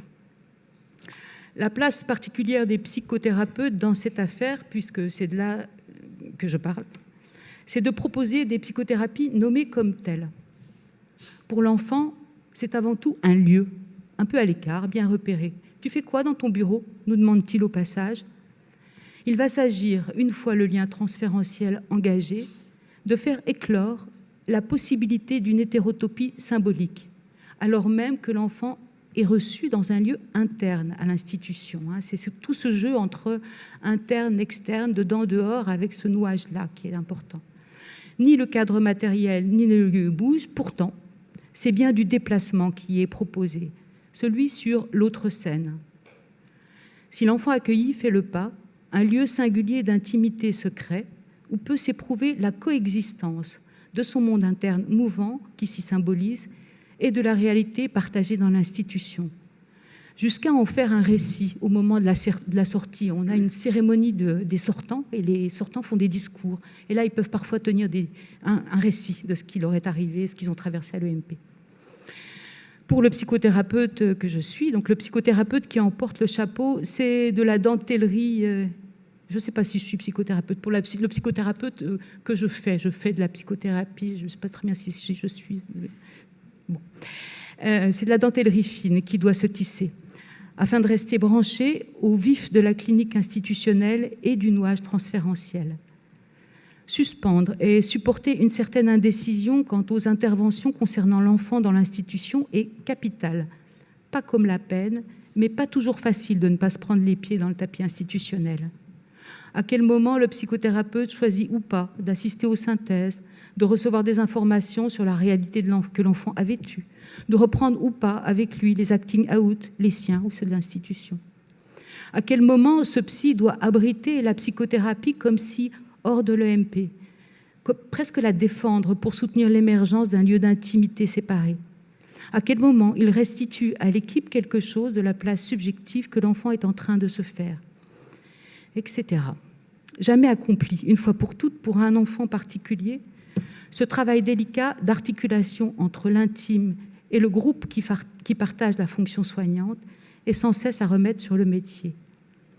Il y a là une illustration parlante de l'intérêt de la psychothérapie institutionnelle, mais aussi de la tension que cette visée crée, de sa difficulté pour faire jouer toujours au présent la singularité du sujet et son insertion dans les groupes. C'est la question des deux aliénations, support de projection transférentielle multiples. D'autant plus que, et là je parle d'un point particulier des thérapies individuelles, d'une difficulté, d'autant plus que dans ces thérapies individuelles, le jeu souhaitable entre rôle, fonction et statut est, je crois, beaucoup moins fluide. Il y a quelque chose qui est un peu serré là, du fait de ce qui est prêté imaginairement aux psychothérapeutes par les enfants, mais aussi et peut-être même surtout par les adultes, y compris par les psychothérapeutes eux-mêmes. Ce foutu supposé savoir qui colle au basque. Heureusement, il y a des groupes de psychodrames, individuels et de groupes. D'ailleurs, j'en profite au passage, on recherche des cothérapeutes bénévoles qui auraient envie d'être en formation au psychodrame à l'EMP. Voilà, donc on en a besoin. Heureusement, il y a les groupes dits thérapeutiques où les places se croisent. Ils sont animés par un couple qui associe thérapeute, éducateur, psychomotricienne, orthophoniste. Là, entre autres particularités de ce travail de groupe, parce qu'il y en a beaucoup des particularités, mais je n'en souligne qu'une seule, là peut se relancer pour les enfants, ne pouvant le faire dans le duel psychothérapeutique, justement ce jeu possible entre statut, fonctions et rôles. Indépendamment de nos statuts, l'enfant s'y autorise plus directement et avec des mots ou des mises en acte à nous faire jouer tel ou tel rôle, à nous le demander. Ceci est particulièrement flagrant au psychodrame, mais pas que. On retrouve ça dans tous les groupes thérapeutiques et puis même dans les groupes de référence d'ailleurs. Mais bon. Là, dans les groupes thérapeutiques, se manifeste comme dilaté, ce qui existe dans l'institution, mais qu'on n'appréhende pas toujours, noyé dans les flux incessants de cette très grande maison. C'est une grosse institution, l'EMP. Les groupes thérapeutiques, c'est un peu comme une loupe grossissant ce qui est agissant partout, je crois. Par exemple, la circulation de l'enfant entre les différents espaces qui est fouillis permanent à l'EMP est, dans les groupes thérapeutiques, une coordonnée choisie comme levier, le groupe se constituant sur cette articulation même. Le proposer aux enfants est invitation au voyage hors de ce qui cloisonne, à tel point qu'on peut affirmer que toute une partie du psychothérapeutique à l'EMP se niche dans les mailles, autant avec les ficelles qui les tiennent qu'avec les trous qu'elles forment, des trous où s'échapper, sortir des territoires fermés, circuler entre, deviennent des verbes possibles à conjuguer. Des transports, expérience de transitionnalité où l'enfant puisse s'y montrer autre pour s'y découvrir à l'abri de notre regard qui le voit d'ailleurs. Comme offrir à l'enfant la possibilité d'habiter l'espace de l'EMP en hétérotope depuis le port d'ancrage qu'est son propre groupe. Je vous remercie.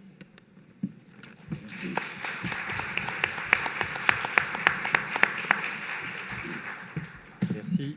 Maintenant, on va vous présenter un petit film. Alors, c'est un petit film que j'ai fait à l'occasion de, dans la période actuelle avec les difficultés de faire des réunions avec les parents. On a décidé de faire sur notre groupe, on a décidé de faire un petit film de présentation à destination des parents.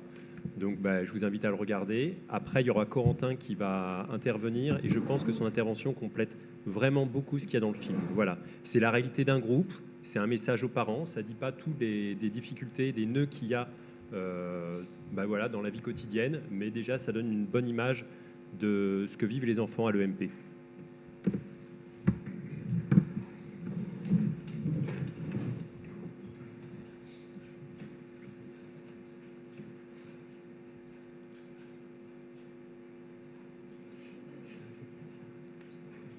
Je vous remercie de votre attention.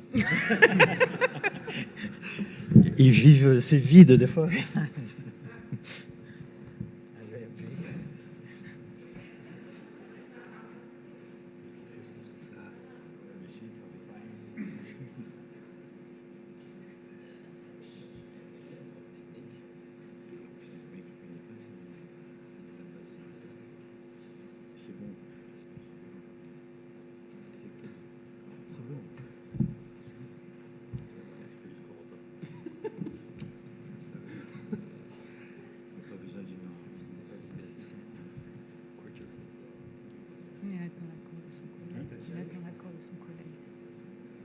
C'est bon, c'est bon, on n'a pas besoin de noir absolu.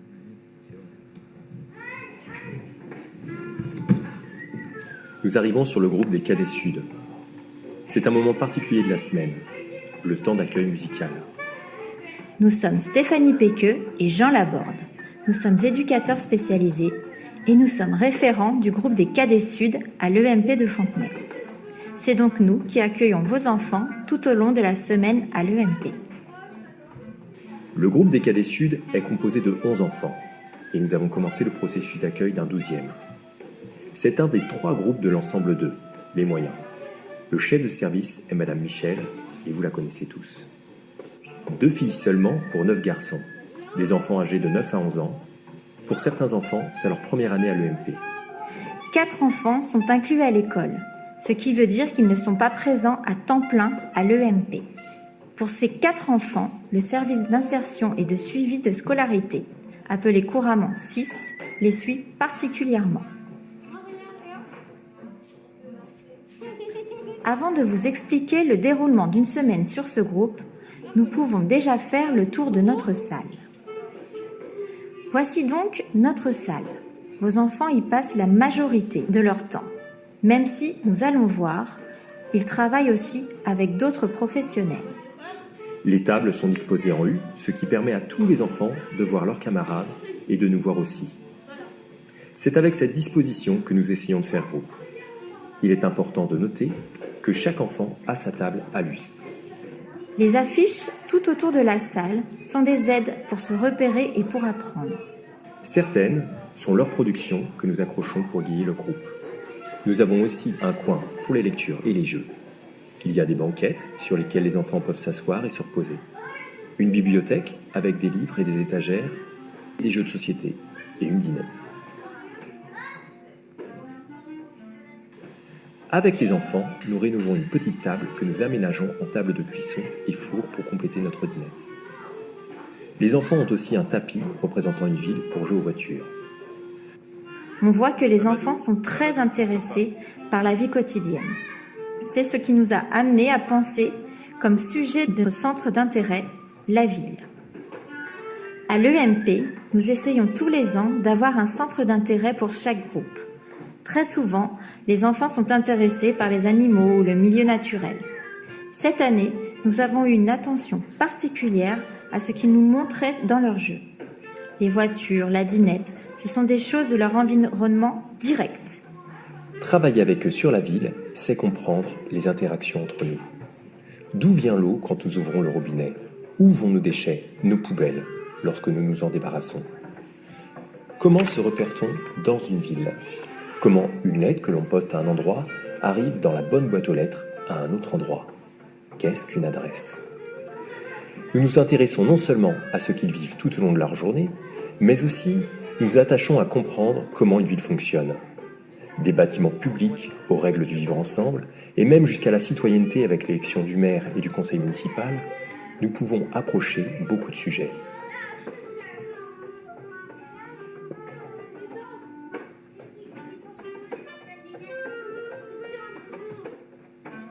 Enfin, dans le contexte sanitaire actuel, ce thème nous permet aussi de penser comment se protéger et d'expliquer le confinement aux enfants. Nous allons maintenant dérouler un peu la semaine avec vous. Une chose importante, c'est de noter que vos enfants ont un emploi du temps personnalisé, ce qui veut dire que tous n'ont pas les mêmes ateliers et les mêmes prises en charge individuelles. Leur emploi du temps est réfléchi en équipe. Sur la partie des ateliers, c'est nous-mêmes, avec les éducateurs d'atelier et Madame Michel, chef de service de l'ensemble 2, qui faisons des choix. Vos enfants peuvent aussi bénéficier de prises en charge telles que de l'orthophonie, des thérapies individuelles ou encore de la psychomotricité. C'est principalement le référent de votre enfant qui prévoit cela avec vous. Entre tous les professionnels, nous nous tenons informés et nous échangeons nos avis sur l'emploi du temps de chacun des enfants. Chaque matin, vos enfants arrivent à l'EMP à partir de 9h. Le trajet a pu être long et stressant, avec parfois des retards. Pour toutes ces raisons, chaque matin, la journée commence par un temps d'accueil jusqu'à 9h30. Nous le terminons par des rituels. Faire l'appel, travailler sur la date du jour et dérouler l'emploi du temps. Le mardi, c'est un temps d'accueil particulier, parce que nous accueillons 2 éducateurs musiciens. Et comme vous avez pu le voir, c'est le temps d'accueil musical. À partir de 9h30, des ateliers peuvent commencer. Art plastique avec Roberta Di Giambattista, sport avec Clément Darol, musique avec Corentin, ou encore atelier pédagogique avec Stella Fialon. Les groupes d'ateliers sont très souvent réfléchis par rapport à l'intérêt manifesté par les enfants, mais aussi par leur compatibilité entre eux pour tirer le meilleur bénéfice de ces ateliers. En art plastique avec Roberta, les enfants rentrent dans un processus de création. Il ne s'agit pas que les choses soient belles, mais qu'elles viennent d'eux, qu'ils élaborent au travers de leur pratique, et ainsi qu'ils rencontrent la matière. Par exemple, certaines créations doivent avoir un temps de séchage avant d'être peintes. Il faut accepter que les choses prennent du temps. Dans les ateliers pédagogiques avec Stella, les enfants travaillent par petits groupes, voire même en individuel, avec un niveau similaire, ce qui n'est pas tout le temps le cas lorsque nous travaillons ensemble sur le groupe des Cadets Sud. Sur le groupe, justement, nous avons des temps d'apprentissage fondamentaux. Nous essayons qu'il soit fait régulièrement pour aider les enfants dans leur progression de lecture, de l'écriture et de mathématiques. Chaque enfant a un classeur avec à l'intérieur 3 parties. Sur la première, nous y classons ce qui concerne le centre d'intérêt, la ville. Nous en avons déjà parlé précédemment. Sur la seconde, nous mettons ce qui concerne la vie du groupe, des recettes, des photos, des sorties à la journée, par exemple dans des musées lorsque c'est autorisé, et encore diverses choses. La dernière partie est réservée aux apprentissages fondamentaux. Nous travaillons avec une méthode de lecture qui nous aide à structurer les apprentissages dans un grand groupe. Chaque enfant peut suivre la méthode à sa vitesse. Par ailleurs, nous faisons aussi des jeux collectifs, des jeux de son ou autres, qui se font par oral et aident les enfants à entendre et reconnaître les sons dans les mots.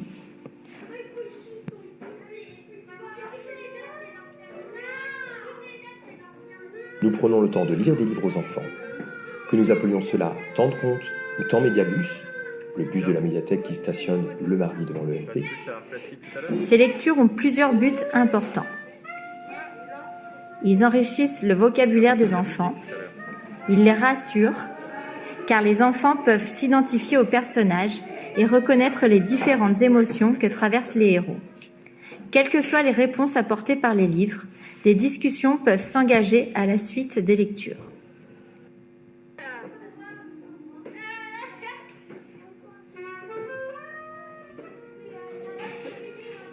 Avec les enfants, nous prenons aussi le temps de faire des travaux manuels.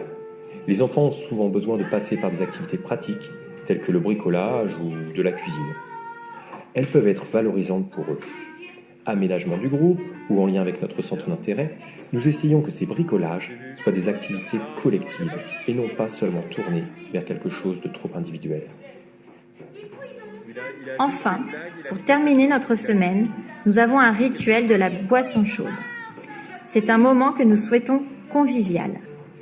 Mais là encore, c'est un défi pour ces enfants, car ils doivent réussir à mettre de côté les conflits qu'ils peuvent avoir avec d'autres. L'année est maintenant bien entamée. Nous ne savons pas si nous pourrons faire un séjour avec le groupe, comme c'est normalement le cas chaque année. Ce que nous pouvons dire, c'est que lorsque les enfants arrivent à s'apaiser, ce groupe est particulièrement sympathique et nous avons l'impression que chaque enfant s'y épanouit. N'oubliez pas que vous avez d'autres contacts à l'EMP. Le référent de votre enfant, que vous rencontrez normalement plusieurs fois par an, le chef de service, mais aussi le service social avec Madame Gay, qui s'occupe particulièrement de l'ensemble d'eux. Pour les questions de santé, une infirmière est présente à l'EMP toute la semaine et un médecin tous les jeudis. Merci d'avoir été jusqu'à la fin de cette vidéo. Vous pouvez bien sûr nous contacter avec le carnet de correspondance ou en appelant l'EMP. Lorsque de nouveau les rendez-vous seront possibles, n'hésitez pas à nous solliciter. À bientôt.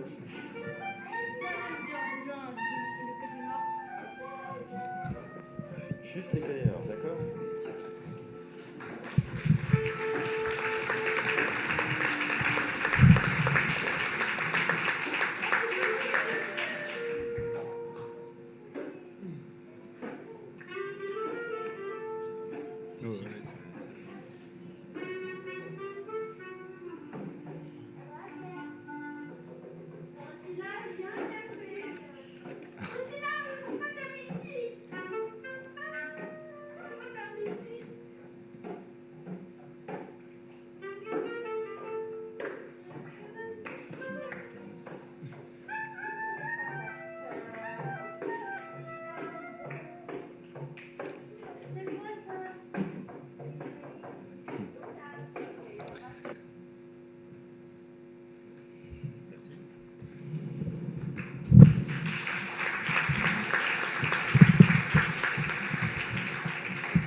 Bonjour à tous. Je vais tâcher de faire pas trop long, puisque je crois que tout le monde est fatigué. Donc je me représente, je suis Corentin Desnoyers, je suis l'éducateur qui est responsable de l'atelier musique. Donc comme c'est bien présenté dans le film, il y a plusieurs ateliers différents, avec des éducateurs vraiment rattachés à ces ateliers. Donc il y a musique, arts plastiques, français, mathématiques et sport. Je voudrais simplement préciser une chose, c'est qu'à l'EMP, on est organisé en 3 ensembles qui correspondent aux âges des enfants, plus ou moins. Donc ensemble 1, ensemble 2, ensemble 3. Donc il y a vraiment des équipes spécifiques, même si on travaille vraiment tous ensemble. Mais voilà, c'est vraiment... chaque enfant sait qu'il change d'ensemble à un moment donné, etc. Et donc tout ce qu'on travaille et tout ce qui se fait au quotidien avec les enfants est vraiment assez différent dans les 3 ensembles. Donc dans ces ateliers, on accueille des groupes plus restreints d'enfants. En général, c'est 3 ou 4 enfants. Ça peut être un peu plus ou un peu moins. Et c'est souvent des ateliers hebdomadaires ou bi-hebdomadaires, mais il y a quand même une récurrence assez bien définie en début d'année. Ce qui définit d'abord pour moi ces ateliers-là dans l'institution, c'est qu'ils sont hors groupe. On ne travaille pas avec le groupe de référence de l'enfant avec qui serait un petit peu comme sa classe, mais on est vraiment des moments un peu d'à côté. Pourquoi c'est hors groupe? D'abord parce que c'est un espace différent. On a chacun, avec nos médiations spécifiques, des espaces bien définis que les enfants ont tous bien repérés. Voilà, donc c'est vraiment une séparation spatiale et aussi dans le temps. C'est-à-dire que c'est vraiment un moment défini pour l'enfant. À ce moment-là, il va en sport, il va en arts plastiques, etc. Il le sait dans sa semaine, il le demande ou pas d'ailleurs. Mais en tout cas, il y a vraiment cette symbolisation hors groupe. Les groupes sont aussi plus petits, voilà, ce qui met un fonctionnement différent. Et ce qui vient aussi marquer cette différenciation avec le groupe, c'est qu'il y a une médiation centrale qui vient un petit peu faire loi, ou faire en tout cas prétexte à. C'est-à-dire on y vient pour faire quelque chose. Après, ce quelque chose, on le fait ou pas, ça c'est autre chose. Mais en tout cas, il y a vraiment... si on vient en atelier musique, c'est pour a priori faire de la musique. Voilà. Donc j'ai un peu marqué cette différence avec le groupe de fonctionnement un peu quotidien, pour mieux y revenir après, parce qu'on est quand même rattaché à ce fonctionnement éducatif institutionnel. C'est-à-dire qu'on suit un fonctionnement qui est quand même lié à ceux des ensembles. Pour parler de ma médiation, la musique, je ne vais pas faire du tout la même chose avec les enfants de l'ensemble 1 et de l'ensemble 2.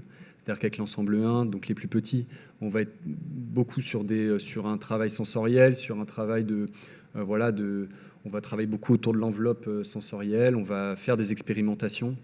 On n'est pas encore sur de la musique élaborée, etc. C'est vraiment du jeu autour de son propre corps. Et puis plus on grandit, plus on essaie de travailler justement en l'ensemble 2, on commence à avoir un petit début de socialisation et comment on essaye de jouer ensemble et de faire quelque chose qui se rapproche de quelque chose de beau.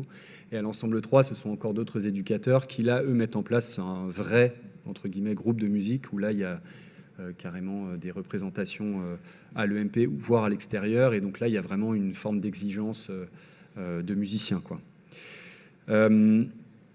Donc voilà, pour vous donner un petit peu une idée de comment ça fonctionne, ces fameux ateliers, parce que je crois que ce n'est pas quelque chose de si fréquent que ça, qu'il y ait des éducateurs spécifiquement dédiés à ça. Et je voudrais aussi parler rapidement de moments où justement les ateliers sont investis hors du temps prévu dans l'emploi du temps de l'enfant. Et je pense que c'est très riche cliniquement, tous ces moments-là.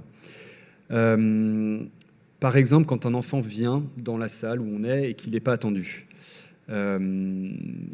Ça peut venir de plein l'enfant, à ce moment-là, il peut venir chercher plein d'autres choses. J'en ai un peu noté 2 principales. Pour moi, quelque chose qui est évident, c'est quand il vient chercher l'adulte qui est là, dans un moment privilégié, à 2.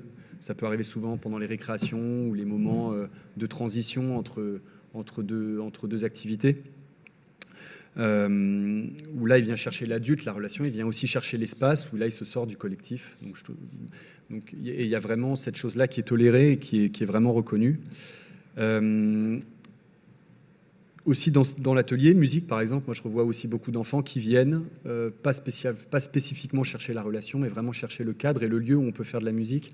Pourquoi? Par exemple, ils utilisent beaucoup le média sonore, par exemple, pour s'enfermer dans leur bulle sonore. C'est quand même, cette institution, c'est quand même un endroit où le niveau sonore est quand même élevé. Il y a beaucoup d'effractions, beaucoup de cris, etc. Et il y a beaucoup d'enfants qui viennent et qui, par exemple, vont tout droit au piano sans rien dire et boum, qui martèlent et qui se font leur bulle sensorielle. Voilà, donc ça nous donne de la matière clinique très intéressante qu'on ne pourrait pas avoir forcément ailleurs. Néanmoins, ça peut faire tension avec le fonctionnement du groupe. Par exemple, quand un enfant sur le temps d'accueil vient s'extrait du groupe et vient dans ma salle, et ben, il n'est pas là où il doit être. Et donc ça vient vraiment faire une tension parce qu'on a vraiment un fonctionnement dans l'institution qui est vraiment centré autour du groupe d'appartenance principal. Et s'il n'y est pas au moment où justement tout le monde est là et tout le monde se dit bonjour, ça peut faire problème. Donc c'est quelque chose qui est toujours en mouvement, il n'y a pas de règles, il n'y a pas de discours préétabli. C'est toujours quelque chose qui vient se faire après en discussion avec les autres éducateurs, avec les référents psy, etc. Et je voudrais juste terminer aussi en évoquant les enfants qui ne peuvent pas toujours participer à certains ateliers, parce qu'il y a aussi beaucoup d'inclusion scolaire, parce que on n'est pas, moi par exemple je suis là qu'à mi-temps, donc je ne peux pas accueillir tous les enfants en musique. Et il y a beaucoup d'enfants qui viennent exprimer leur frustration de ne pas y être, ou en tout cas qui viennent demander quand est-ce que je viens en musique, ou pourquoi je ne suis pas en musique, etc. Et pour moi, ça, c'est aussi très intéressant et très étayant, parce qu'il y a cette espèce de delta, cet écart, qui est à la fois le support et le témoin de l'émergence du désir de l'enfant. Pourquoi j'insiste là-dessus? Parce que c'est vrai qu'on se questionne un peu depuis le début de la journée sur ça, sur ce désir-là, comment il est là. Et pour moi, c'est pas si simple de le repérer chez ces enfants-là, qui n'ont pas forcément un discours élaboré, qui n'ont pas forcément une capacité à se projeter dans l'avenir, dans le présent, etc. Et voilà, je voulais souligner ça. Voilà. Merci de l'écoute.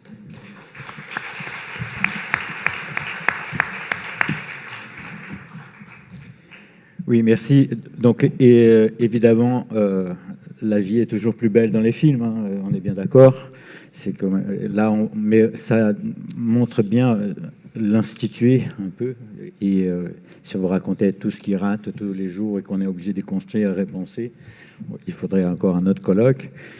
Il faut imaginer quand même un endroit assez grand et où on essaye de construire plusieurs espaces des possibles pour les enfants. Et on voit bien que la circulation est énorme et pas toujours suffisante, mais assez quand même très, fait partie de l'accueil de ces enfants-là. Pour conclure et passer la parole à Philippe, nos rencontres d'équipe nous ont fait réfléchir aussi pour aujourd'hui sur des tas d'autres questions.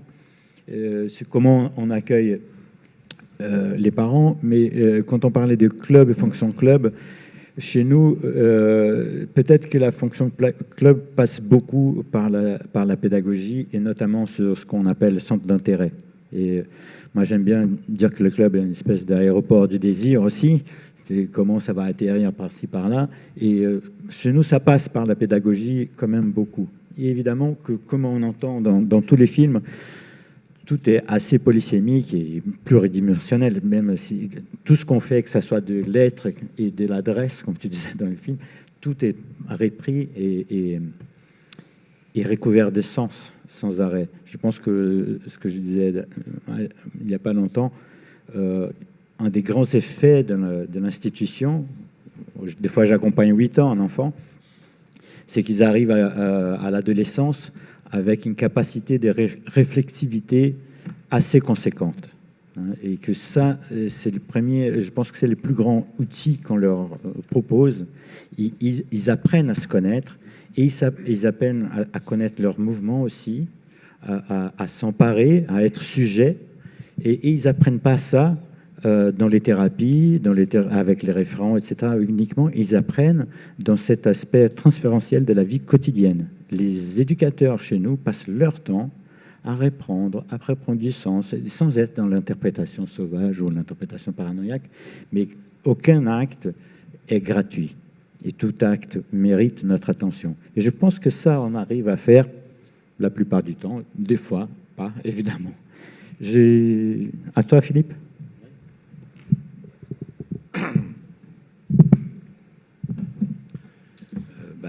Merci pour cette présentation et ce travail que vous avez réalisé collectivement. C'est vrai que ça donne un petit peu à réfléchir. Alors, on a eu plein d'interventions différentes, donc la réflexion peut rebondir. J'aurais plusieurs pistes comme ça, parce qu'il y a la question de la responsabilisation concrète. Parce que quand on parle, enfin, de mon expérience, hein, moi je travaille pas avec des enfants, je travaille avec des adultes. Et cette question de la vie quotidienne, finalement, ça fait émerger une multitude de ce qu'on appelle en pédagogie institutionnelle de petits métiers. Parce que dans la vie quotidienne, il y a cette vie qui est rythmée avec les ateliers, mais il y a quand même les repas, il y a l'entretien des salles où on est, le ménage, le service de table, il y a tout un tas de choses qui sont vraiment celles de la vie quotidienne.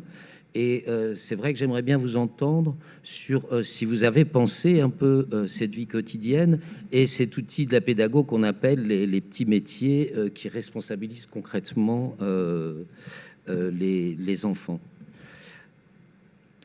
Alors ça me semble important aussi ce que vous avez mis en place, le fait qu'il y ait une possibilité on pourrait dire, de multi-appartenance des enfants, puisqu'à la fois ils peuvent être dans un groupe, mais ils peuvent se croiser dans des ateliers. Ça me semble important qu'il y ait cette possibilité de rencontre, mais toujours en insistant quand même sur le fait que c'est important, à mon avis, de toujours avoir en arrière-plan que le soin, c'est une fonction soignante. Et que c'est pas parce qu'on a un statut de thérapeute ou d'éducateur ou de médecin, de psychiatre ou de psychologue. Je veux dire, c'est pas nous seuls qui sommes porteurs de cette fonction soignante. Et donc là aussi, j'aimerais bien vous entendre, parce qu'on a eu l'exemple des chouquettes tout à l'heure, ou de la clé, et ça me semble quelque chose d'important dans justement une possibilité d'émancipation aussi des enfants dans cette prise de responsabilité concrète. Et alors, à partir de, quand je dis que c'est important, le fait d'une multi-appartenance, c'est Oury qui insistait beaucoup sur, dans les lieux de soins ou les lieux d'enseignement, parce que je trouve que l'entête est pas mal entre enseigner, soigner, tout ça, ça s'intrigue, c'est difficile de faire une différence très nette. Mais je pense que ce qui est important aussi, dans l'expérience qu'on peut avoir du monde, c'est dans cette possibilité de circuler, c'est de faire l'expérience de ce que Oury appelait une tablature de distinctivité. C'est-à-dire que quand on va être dans son groupe, on va être pris dans une certaine ambiance, mais il y a un fond comme ça d'ambiance qui est dû à la fois à tous les gens qui sont là, à la personne aussi, à l'adulte qui est là. Mais cette expérience de passage d'un espace à un autre, où il va y avoir des tâches d'ambiance différentes, je pense que c'est quelque chose de très important dans un cheminement et dans des possibilités à la fois de rencontre, mais de faire de la distinctivité. Et alors donc, je vais pas durer pour laisser un peu la salle aussi poser des questions, mais j'aimerais bien quand même que vous approfondissiez quand même cette question, si vous pouvez, de l'implication et de la responsabilisation concrète des enfants dans la vie quotidienne et de toutes les tâches. Parce qu'à un moment, on voit quelqu'un qui sert le thé, mais c'est l'adulte qui sert le thé. Et pourquoi que c'est pas un enfant qui sert le thé? C'est la question que j'aurais envie de vous poser. Voilà. Ok. Alors, on a des outils de responsabilité qu'on utilise. Nous, sur notre groupe, c'est une fois par semaine, avec 5-6 petits métiers à faire à la semaine. Mais je pense que l'essentiel n'est pas là. L'essentiel, il est justement dans le fait que on pense notre groupe comme un groupe où on appartient tous, enfants et adultes, voilà, à parts égales, et qu'on est responsable de l'ambiance, de l'état du groupe ensemble. Que pour ces raisons-là, on renvoie souvent aux enfants le fait que comment est-ce qu'on fonctionne ensemble ? Comment est-ce qu'on fonctionne aussi pour, le soir, prendre le temps de ranger le groupe pour le retrouver le plus accueillant le lendemain. Et aussi, puisque c'est très important, pour alléger la charge de travail du personnel de service qui vient nettoyer après. Cette responsabilité-là, elle est d'autant plus importante que ça nous permet, quand un enfant fait une crise qui, dans un moment, casse tout sur le groupe, renverse les chaises, arrache tout ce qu'il y a au mur, etc. Et ben, ça nous permet parfois de dire, tiens, là, qu'est-ce que tu as fait ? par rapport aux autres enfants, par rapport à nous aussi, par rapport à notre disponibilité à la fois pour toi, par rapport à tes demandes et par rapport aussi aux autres enfants, et puis aussi par rapport aux autres personnels de l'institution. Qu'est-ce que ça leur ajoute comme travail? Est-ce que tu veux qu'on aille les voir et puis qu'on aille assumer ensemble, finalement ensemble, c'est pas lui dire tu es mauvais, voilà, mais c'est comment est-ce qu'on va assumer ensemble le fait que on n'a pas assuré et qu'on lui laisse encore plus de travail. Il y a aussi, je pense, dans cette dimension de responsabilité, à la fin, on voit des mains qui travaillent sur un vélo. Alors, le vélo, c'est un petit peu ma passion, et j'ai développé à la fois un atelier mécanique, vélo, mais aussi, ça nous permet de faire cet atelier mécanique, ça fait qu'on a souvent des vélos en état, plus ou moins, et que donc on fait du vélo dans la cour, voire qu'on fait du vélo dehors. Faire du vélo dehors, ça implique quoi? Ça implique justement que les enfants ils soient d'autant plus responsables. Moi, ce que je dis aux enfants, c'est « Ok, on va faire une sortie dehors. Mais qu'est-ce que ça veut dire? Qui est en état de la faire? Comment est-ce qu'on va faire ensemble pour eux ?» Et tout ça, il y a une vraie prise de risque. Je pense que la question de la responsabilité, comme ce matin avec l'IME La Pinède, avec le PASC ou des choses comme ça, à chaque fois, il y a une prise de risque. Et cette prise de risque, elle est nécessaire dans notre métier. Moi, je me suis retrouvé souvent avec un groupe de 4, voire 5 enfants dans le bois de Vincennes, tout seul à faire du vélo. Et souvent, les enfants avec qui j'allais faire du vélo, c'était des enfants compliqués. Et j'ai le souvenir, alors moi, c'était pas Léa, mais c'est tout pareil, elle s'appelait Fanny. Et bien Fanny, dans le bois de Vincennes, elle clashait tous les jours à l'EMP, et jamais elle a clashé dans le bois de Vincennes. Jamais elle a clashé. Si jamais elle clashait, franchement... j'aurais eu des problèmes avec la directrice, quoi. J'aurais dit bon, alors là, oui, en effet, j'ai pris beaucoup de risques. Oui, c'est vrai. 5 enfants là dans le bois, oui, c'était compliqué. Mais finalement, les enfants, ils se soutenaient les uns les autres dans ces moments-là. Moi, je me souviens que Fanny, qui était aussi un peu forte, il fallait parfois la pousser. Au départ, c'était moi qui la poussais, et puis après, c'est un autre enfant qui était allé sur un vélo qui s'est mis à la pousser. Alors pas tout le temps, hein, mais en tout cas, voilà. Je sais pas quoi en dire d'autre. Il y a aussi des tas de moments quotidiens où, par exemple, les enfants participent au fait de dresser la table avec Florinda, la dame de service. Enfin, il y a tous ces actes-là. Bon, il y en a plein des petits métiers. Alors, et c'est vrai qu'on ne les pense pas, on les attrape au vol presque. Avec le désir de l'enfant, ça se rencontre et ça se fait. C'est précisément ça que je trouve assez magique dans cette institution c'est une grosse institution, hein, donc il y a des choses qui se passent et où on est assez mobile pour le saisir. Après, sur la question de la circulation, il y a chaque groupe thérapeutique et chaque atelier aussi a des rituels pour accompagner les enfants d'un lieu à l'autre. C'est-à-dire qu'il s'agit bien, en effet, de moments de passage où la sortie du groupe est terriblement compliquée. Sortir de leur groupe d'appartenance, c'est très compliqué. Donc il y a tout un travail qui est un travail de constitution.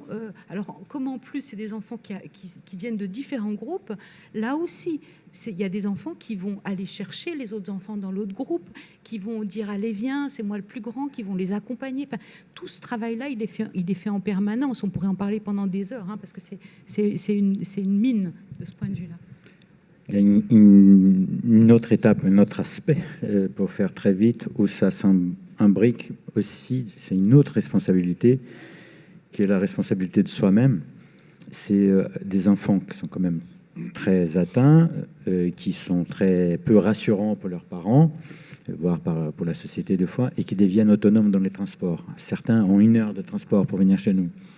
Et toute la mise en place de ça, elle est faite par toute l'institution, avec des tas de dispositifs, et pour que ça soit possible, et c'est entre l'autonomie dans le transport et l'autonomie psychique, c'est plus qu'un jeu de mots, hein. Et des tas d'enfants qui rentrent dans la lecture les jours où ils deviennent autonomes. Là, c'est des trucs comme ça. Et ces imbrications, chez nous, elles sont tout le temps, faire des scènes pour que ça puisse se faire. Oui, pour rebondir sur ce que dit Carlos et rebondir aussi sur ce qui a été dit ce matin, il me semble que un des leviers thérapeutiques de ce genre d'institution, c'est tout le travail que ça permet autour de la question de la séparation. Et c'est ce que tu étais en train de dire qui me fait penser à ça, c'est-à-dire que l'ensemble du parcours de l'enfant à l'EMP vise précisément à ce que séparer devienne possible. que ça soit au moment où on quitte son groupe d'appartenance pour aller dans un atelier, dans un groupe thérapeutique, ou que ça soit en effet au moment où on est... Alors c'est magnifique, les enfants disent ça, ils disent on est sortant. Alors ça c'est l'expression de l'EMP qui est vraiment problématique. Il y a un enfant au psychodrame qui a dit ça, mais il dit mais qu'est-ce que c'est être sortant? On est sorti ou on n'est pas sorti, mais sortant. Et ils sont sortants pendant toute l'année. Et la condition pour qu'ils soient sortants, et des fois 2 ans. Donc c'est quand même un drôle de truc.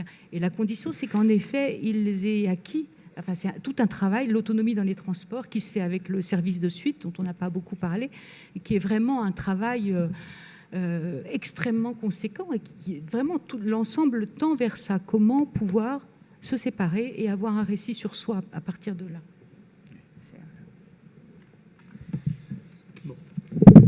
Y a-t-il des questions dans la salle avant qu'on... Ah, oui, il y a un monsieur là.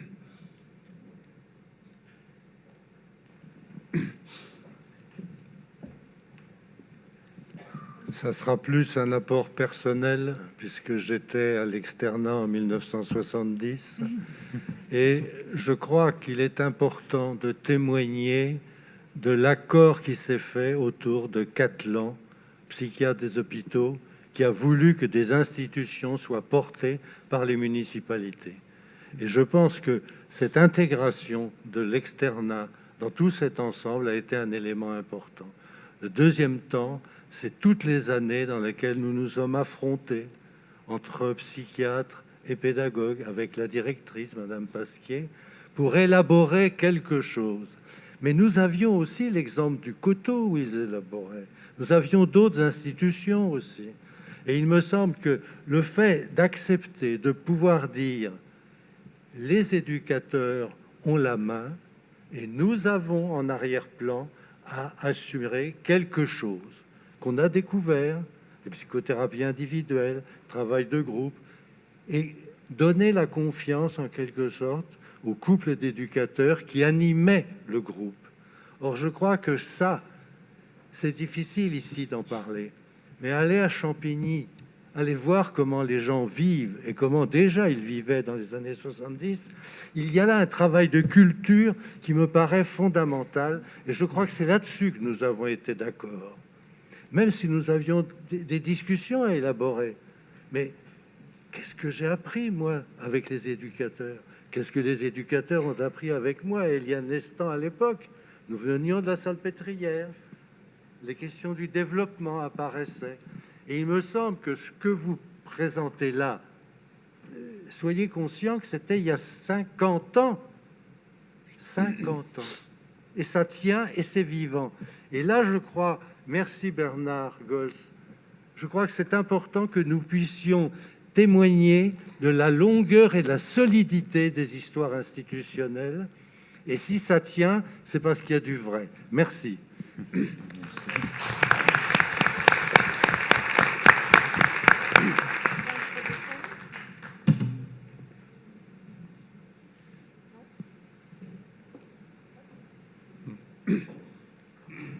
Une autre question? Tant que j'ai le micro. Non, je crois que je vais en poser une alors. Oui, je vais en poser une parce que c'est vrai que vous avez dit que tout le personnel partage la fonction soignante. Et je crois qu'il me semble, si j'ai bien retenu, il y a une quinzaine de personnes qui ne sont pas estampillées soignants, qui sont le personnel technique.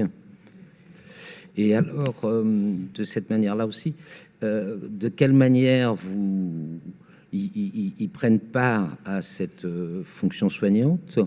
Et est-ce qu'ils participent aussi à des réunions, des synthèses et à peut-être des réunions de constellation?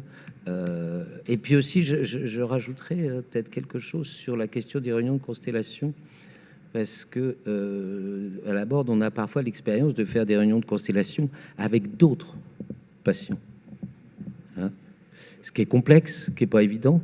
Mais en tout cas, j'aimerais bien entendre un tout petit peu du côté du personnel entre guillemets embauché non soignant, le personnel technique. Comment vous mettez ça en forme?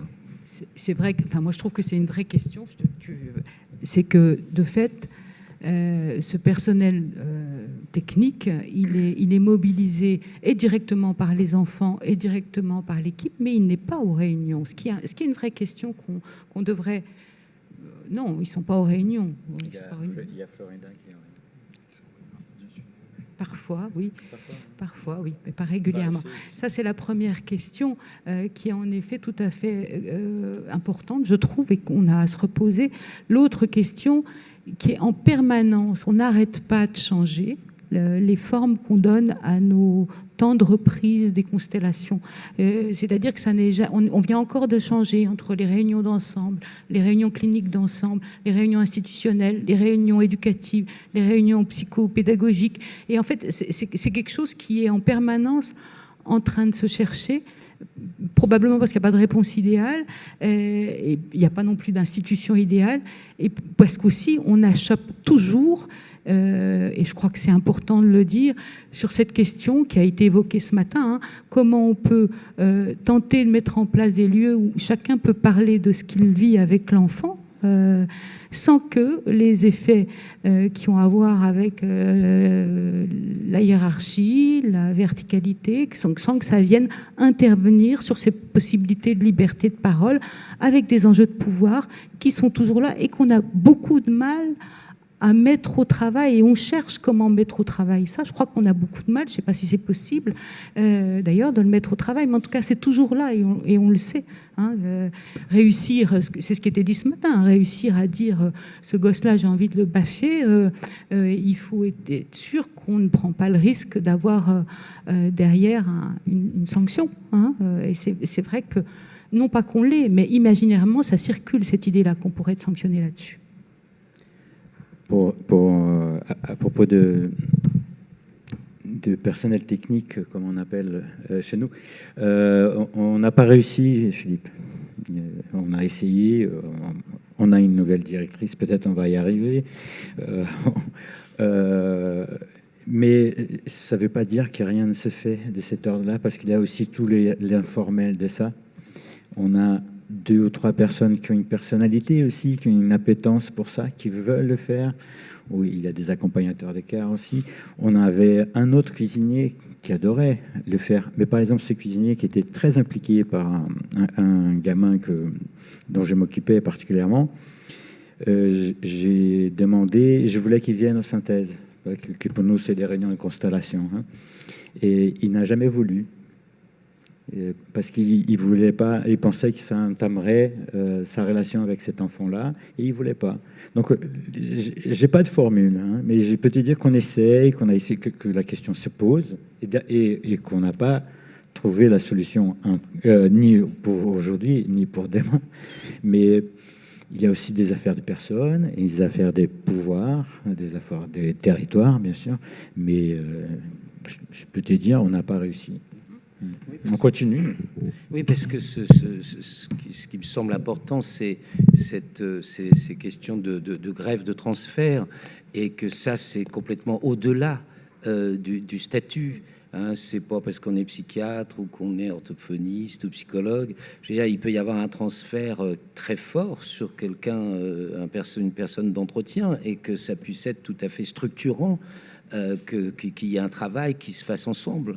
Alors, on peut faire un atelier cuisine avec un cuisinier, mais on peut aussi accepter qu'il y ait un gamin qui vient traîner du côté de la cuisine, et puis qu'il y a quelque chose qui prenne, et puis qu'il puisse y être. Mais effectivement, ça me semble important après que ce cuisinier il puisse aussi être accueilli pour... Alors peut-être que les vraies réunions, enfin, ce qui me semblait entendre par réunion de constellation, c'est finalement, c'est un peu comme le transfert, c'est-à-dire pour qui ce gamin compte, et pour qui, enfin, quels sont les adultes qui comptent pour ce gamin. Donc, une réunion de synthèse, je sais pas, parce qu'une réunion de constellation, c'est pas pareil qu'une réunion de synthèse. Oui. Ce serait peut-être plus facile d'inviter un cuistot dans une réunion de constellation, oui, que dans une réunion de... Oui, mais il n'a pas voulu. Ah, bon. Mais il y a pas voulu parce que c'est pas une décision comme ça, parce qu'il y avait toute une culture aussi. Il y a une dame qui met la table, qui débarrasse, qui aide beaucoup, et elle s'implique beaucoup avec les enfants. Florida, que vous connaissez bien, son rôle auprès des enfants, tout le monde le repère.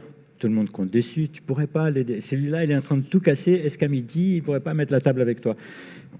Elle est là.